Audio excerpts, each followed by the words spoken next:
In this tutorial, we'll go over how to add a timer in Miro. Here's a step-by-step guide to help you set up the timer feature, which is useful for keeping track of time during meetings, workshops, or brainstorming sessions. So first, use your credentials to log in to your Miro account.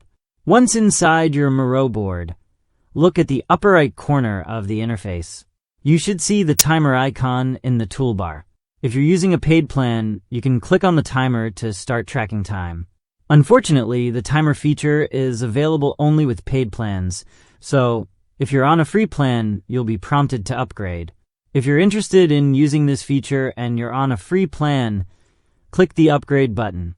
You will be forwarded to the pricing options.